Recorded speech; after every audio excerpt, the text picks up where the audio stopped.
Senator Cassidy, let's talk politics just a minute. Don Trump Jr. in the state today, the president here Friday. Did you help encourage him? I know Senator Kennedy's been talking to him. This is really, the Republicans are real happy about this. I'm sure you'll be front and center, right?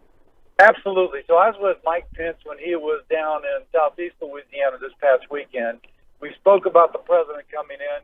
So the president called me as I was going down for an engagement reception in Metairie.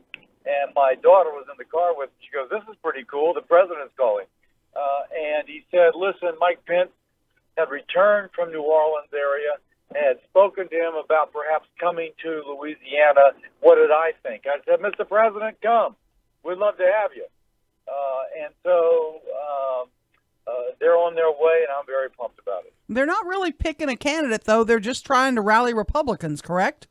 That's true, and I would say Republicans as well as those who kind of believe in the Trump agenda. Can we have an agenda which focuses on the working guy who can, working gal, who maybe under the Obama years didn't do as well, under this president is doing great, with full employment, wage growth, more opportunity, and that's what he's speaking to. Dr. Bill, speaking of the president, let's talk about the quote-unquote impeachment inquiry on the House side for a second. I saw this past weekend that Mitch McConnell on the Senate side, on your side, said, you guys can do whatever you want. It's not going anywhere if it ever comes to the Senate. What's your take on the whole thing, and what is the mood of the Senate as they watch the House do this? So, a lot of this is broken since I've been back in the state for a week. But when you look at what happened, you might say the appearance of it is a poor judgment, but you're not quite sure that it's an impeachable crime. Indeed, it doesn't seem impeachable at all.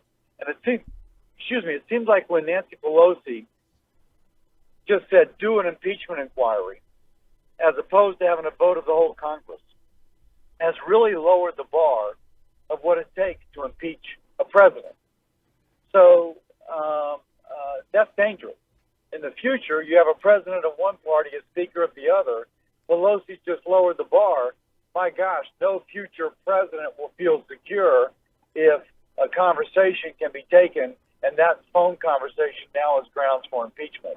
So I think I am concerned about our democracy, and again, this lowering of the bar of what it takes to impeach. Don't mean this to sound as cynical as it may. I certainly don't mean it that way. Do you take Mitch McConnell at his word when he says, you guys can do whatever you want over there? It's going to die, and die quick on the Senate side. You buying that?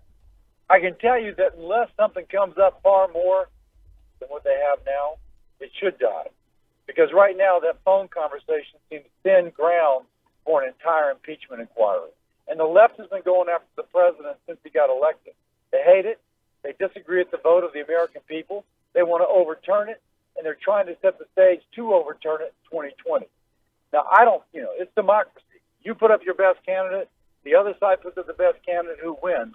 But the kind of this continued sort of investigation process to attempt to overturn an election, I just don't think is good for our democracy.